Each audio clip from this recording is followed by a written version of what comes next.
HSC প্রস্তুতি নিচ্ছ ভাই, আজকের ক্লাসটা করলে অপরিচিতা গল্প থেকে যতগুলো সৃজনশীলের ক নম্বর প্রশ্ন আছে অর্থাৎ জ্ঞানমূলক প্রশ্ন আসতে পারে, আজকের এই ক্লাসের মধ্য দিয়ে আমরা কিন্তু দেখার চেষ্টা করব। এর বাইরে প্রশ্ন হবে না তোমার বোর্ড কোশ্চেনে, তুমি যে বোর্ডেরই হও না কেন। আর তাহলে আমরা শুরু করছি জ্ঞানমূলক প্রশ্নগুলো। প্রথমেই, অপরিচিতা গল্পের লেখকের নাম কি? অপরিচিতা গল্পের লেখক হচ্ছেন বিশ্বকবি রবীন্দ্রনাথ ঠাকুর। অপরিচিতা গল্পটি কোন পত্রিকায় প্রকাশ করা হয়? এই প্রশ্নটা অনেকবার আসছে। এটা হচ্ছে মাসিক সবুজপত্র পত্রিকায় প্রকাশ করা হয়। কত তারিখে প্রকাশ করা হয়? 1914 সালে, 1321 বঙ্গাব্দ। বাংলায় 1321, ইংরেজিতে 1914 সালে। এরপরের প্রশ্ন, সবুজপত্র পত্রিকার সম্পাদক ছিলেন কে? প্রমোদ চৌধুরী। খুবই ইম্পর্টেন্ট এটা প্রশ্ন। অপরিচিতা গল্পটি কোন গ্রন্থে প্রকাশ করা হয়েছে? গল্প সপ্তক। এটা হচ্ছে রবীন্দ্রনাথ ঠাকুরের। গল্প সপ্তক হচ্ছে কিসের একটা সংকলন? এটা অনেকগুলা গল্পকে একত্রিত করে একটা প্রকাশ করা হয়েছে। এটা তৃতীয় খণ্ডে অপরিচিতা গল্পটা আছে। অপরিচিতা গল্পের গল্পকথকের নাম কি? গল্পকথকের নাম হচ্ছে অনুপম এবং নায়িকার নাম কি? কল্যাণী। রবীন্দ্রনাথ ঠাকুর কত তারিখে জন্মগ্রহণ করেন? তিনি 1861 সালের 7ই মে জন্মগ্রহণ করেন। তিনি বাংলায় কত তারিখে জন্মগ্রহণ করেন? 1268 সালের 25শে বৈশাখ। রবীন্দ্রনাথ ঠাকুর কোথায় জন্মগ্রহণ করেন?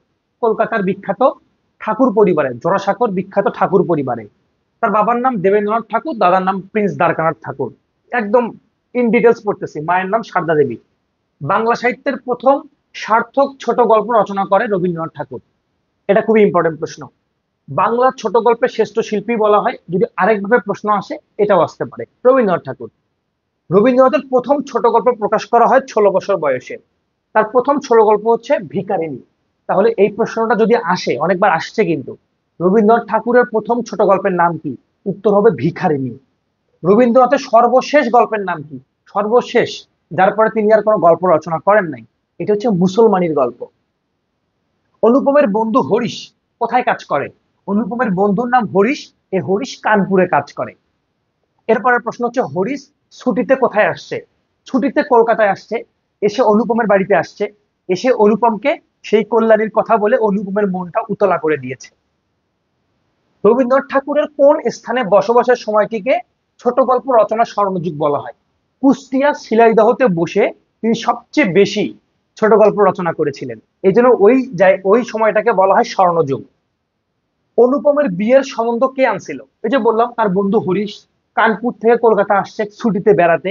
এসে অনুপমকে বলছে একটা মেয়ে আছে খুবই সুন্দর দেখতে, একদম অনুপমের মনটাকে উতলা করে দিয়েছে। গল্পকথক বা অনুপমের মতে হরিশ কেমন ছিল? হরিশ ছিল হচ্ছে রসিক মানুষ। সে খুবই আসর জমাইতে পারত।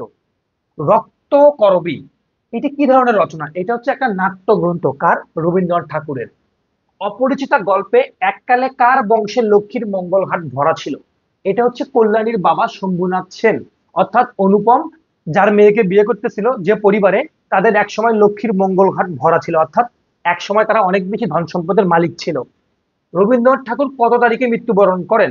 অনেক সময় লেখকের মৃত্যু আসে 1941 খ্রিস্টাব্দের 7 আগস্ট।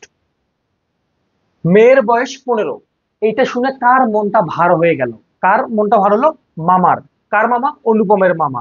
অনুপমের সুন্দর চেহারা নিয়ে কে বিদ্রুপ করত? বিদ্রুপ করত তার যে কলেজের টিচার, তার যে মানে স্কুলের টিচার ছিল, বা তার যে পণ্ডিত ছিল, যে তাকে পড়াতো টিচার, সে তাকে বিদ্রুপ করেছিল। অনুপমকে মাকাল ফলের সঙ্গে তুলনা করে বিদ্রুপ করেছিল তার পণ্ডিত মশাই বা শিক্ষক। কাকে মাকাল ফল বলে বিদ্রুপ করেছিল? প্রশ্ন ঘুরায় পেঁচায় এভাবে আসতে পারে। এটা হচ্ছে অনুপমকে মাকাল ফল বলা হয়েছিল। তো এই যে প্রশ্নগুলো আমরা দেখলাম, এই প্রশ্নগুলো কিন্তু সৃজনশীলের ক নম্বরের জন্য ইম্পর্টেন্ট, অর্থাৎ জ্ঞানমূলকের জন্য। আর তোমরা জানো সৃজনশীলে ভালো করতে হলে ক নম্বর এবং খ নম্বর এই দুটো একদম সলিড অ্যান্সার করতে হয়। তাহলে এই দুটোতে একদম 100% মার্ক পাওয়া যায়। এদিকে গ নম্বরে 3, ঘ নম্বরে 3, তাহলে 3 আর 3 6, খ নম্বরে 2, 8, আর 1 9। তুমি 8 থেকে 9 নাম্বার এভারেজে তুমি কিন্তু এই জায়গাটাতে পাবা সৃজনশীলে। এবং সৃজনশীল কোন ভাবে লিখতে হয়, কি স্টাইলে লিখতে হয়, কোন মানে রুলস গুলো ফলো করলে ভালো মার্ক ক্যারি করা যায়, এই ধরনের ভিডিও কারা কারা চাও অবশ্যই ভিডিওতে কমেন্ট করে জানাবা। আমি পরের ভিডিওতে তোমাদের এই ধরনের সৃজনশীল লেখার যে কৌশল বা টিচারকে হ্যাপি করার যে কৌশল, এটা আমি তোমাদেরকে শিখিয়ে দিব। টার্গেট ধাবির সাথেই থাকো।